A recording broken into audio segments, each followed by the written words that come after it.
April had been working as a waitress for 6 months, but still hadn't gotten used to all the intricacies and rules of the establishment. Of course, her job was straightforward and easy.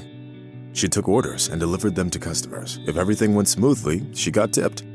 However, the atmosphere at the restaurant complicated the situation. It was mostly due to the unwritten rules set by the restaurant's manager, Connor Douglas. While unofficial, these rules were strictly followed by all the lower-level employees. Waitresses gave up a portion of their tips, the doorman shared a percentage of his earnings, and the kitchen workers had to order only the products specified by Mr. Douglas. This scheme worked flawlessly, and the manager regularly pocketed substantial amounts of money. April preferred not to argue with Mr. Douglas and tried not to stand out, paying her share like everyone else. Few people knew that she was also studying at the local university to becoming a Chinese translator. She only took the job at the restaurant out of necessity. It was primarily because of her mother's illness. April never knew her father, and her mother preferred not to talk about him. Of course, the young woman wasn't foolish and had long guessed what the true reason for her mother's secrecy was.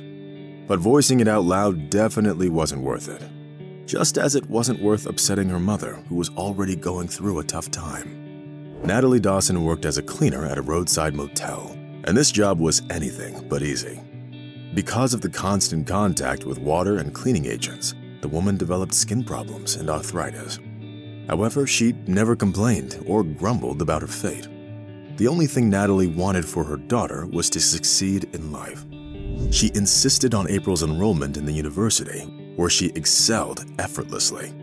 Since her school years, the woman was great at studying languages, among which she particularly liked Chinese. Perhaps even April herself didn't know why, but she was fascinated by the mysteries and hieroglyphs of the unique Eastern charm that was characteristic of the people of China. Unfortunately, while working at the restaurant, she had no opportunity to put her language skills to use and could only rely on her pleasant appearance inherent from her mother. One day, while serving a customer, April noticed a nearby table where lively young people were having fun just 10 minutes ago. Now there was only one man just sitting there. Apparently, he was so drunk or tired that he had fallen asleep at the table, using his own hand as his pillow. The observant manager, who strived to keep the restaurant in order, immediately noticed this unusual customer and called out to April. "April, come here. What's this customer doing here?"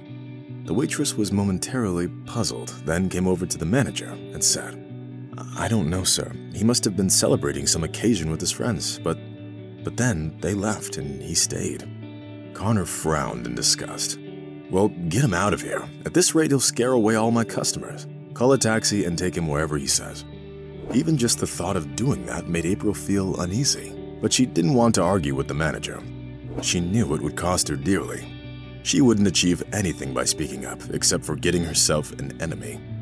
Fortunately, her shift was nearly over, so she changed out of her uniform and into her everyday clothes. Now she could proceed to deal with the task at hand. Trying to wake the man up, April shook his shoulder, but it didn't have any effect. Then she asked the doorman for help, and together they led the man to the exit, where a taxi was already waiting for them. Since the customer was still heavily intoxicated, April decided to take him to her place. After all, it was much better than leaving the poor man alone somewhere on the street. Deep down, April felt sorry for the man whose friends left him behind. The woman knew that her mother wouldn't be thrilled about this guest, but April didn't feel like she had a choice. When her daughter came home with the barely conscious man, Natalie Dawson nearly fainted. "What is this supposed to mean? Where did you find this homeless man?" April blushed to the roots of her hair, but quickly responded. "He's not homeless, Mom. He's a customer from the restaurant. He wasn't feeling well, so I brought him here." Mrs. Dawson shook her head but refrained from scolding her daughter. She understood that April only wanted to do what was best. Continuing to grumble, she helped her daughter carry the man into the guest room and lay him on the couch. "Well, this is much better. I hope he wakes up and feels better soon," Mrs. Dawson said, smiling. April also hoped for it, especially since the man's expensive clothes indicated that he was quite wealthy. The next morning, April was up before everyone else. The stranger also woke up and, still sleepy, was trying to figure out where he was. Having spotted April, he looked down in embarrassment and said, "I'm sorry, I'm not an alcoholic. I broke up with my fiancée a month ago." And yesterday I just had a bit too much to drink. I'm truly sorry it happened." April smiled. "Oh, don't worry about it. Nothing bad happened, although I didn't think so yesterday." The guest relaxed visibly and said, "I'm Liam Green. Please just call me Liam, otherwise I feel like an old man." April nodded and went into the kitchen to make breakfast. As it later turned out, Liam owned several construction companies, which he inherited from his late father. Fortunately, power and money hadn't gotten to his head yet, so being around him felt nice and comfortable. Soon they were joined by Mrs. Dawson, who was amazed by the striking change in the guest's appearance. Liam appeared to be a very intelligent and well-mannered young man, well-versed in classic literature and music. Having thanked April and her mother for their hospitality, Liam stood up from the table and headed for the exit. To be honest, he would have preferred to stay, but after a brief hesitation, he decided not to take advantage of the woman's kindness. Watching him leave, April smiled dreamily, then started getting ready for work.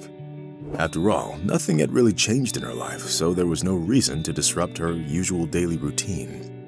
At the restaurant, everyone was busy discussing last night's incident with the drunk customer. "I wonder where April took him. Did she rent a room in a motel or something?" the dishwasher asked. "No, I don't think so. Where would April get the money for that?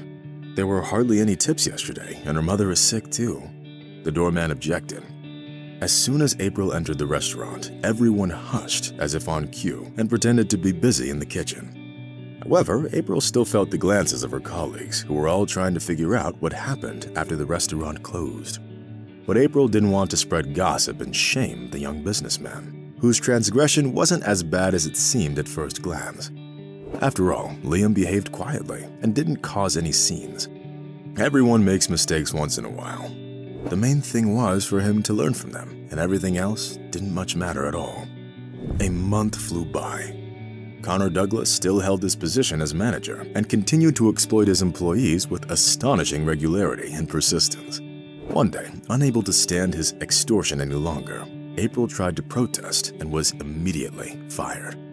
"Serve this table and then get out of here. I don't want to see you in my restaurant ever again," Connor said and pointed to the nearby table. With sadness in her heart, April had to serve the table where 4 young people were sitting, dressed in business suits. 3 of them had a distinctive Eastern appearance, and their conversation was mainly in Chinese. As for the 4th person at the table, April found his face vaguely familiar. Upon closer inspection, she gasped, "It's Liam, the same businessman who spent the night at my place when he got too drunk to get home." In his hands, the young man had a copy of a partnership agreement provided by the investor's firm. It was printed in Chinese but had an attached English translation for convenience. While Liam could read the agreement, he didn't understand the people sitting across from him when they spoke. Furthermore, the Chinese investors, feeling their superiority, were behaving loosely and provocatively. It turned out that on that fateful day, Liam's company translator was sick with a high fever, leaving no one to translate for the partners. Liam felt like he was stuck in a bad movie, finding himself in a very awkward situation at the whim of the movie director. The man struggled to find a way out of this predicament and couldn't figure out what to do next. Having spotted April, Liam waved his hand with relief. At that moment, the waitress heard some snippets of the conversation and realized that the Chinese investors were talking about something strange. Worse yet, their intention wasn't to help Liam, but on the contrary, to make him lose all of his money by getting him to sign a bad deal. The realization made April shudder. She least expected to hear something like that. Meanwhile, the unsuspecting Chinese investors cheerfully chatted away in their native language, confident that no one could understand them. But April didn't just understand them, but also quickly realized what danger their scheme posed to Liam in the future. At that moment, an interesting idea came to April's mind. With the tray still in her hand, she approached the investors and said in perfectly fluent Chinese, "You're deceiving Liam." The guests from China suddenly became visibly nervous, exchanged meaningful glances, and got up from the table. "What? Where are you going? What's happening?" Liam exclaimed, bewildered. But April placed her hand on his shoulder and smiled at the Chinese guests, wishing them a good day in their native language. Only a little later did Liam understand what had actually happened. Having learned about the deceitful scheme of the investors, the businessman looked at the young waitress with gratitude. "Thank you so much. If it weren't for you, I would have gone bankrupt. That deal is very important and I couldn't afford it to fail." April smiled and shook her head. To be honest, she didn't feel the least bit awkward. April was happy that her years of studying paid off, allowing her to translate Chinese spoken by native speakers. Having offered the woman a position as a translator in his company, Liam gave her a truly amazing gift. When Connor Douglas heard about it, he looked at the newly appointed translator with envy and returned to his office. After the incident at the restaurant, a friendly and trusting relationship had been established between April and Liam. And about a month later, they were already in a passionate relationship that was nothing like a relationship between a boss and a subordinate. The young couple loved each other deeply and intended to get married. Natalie Dawson was delighted with this development, as her dream of a better life for her daughter came true in the most remarkable way.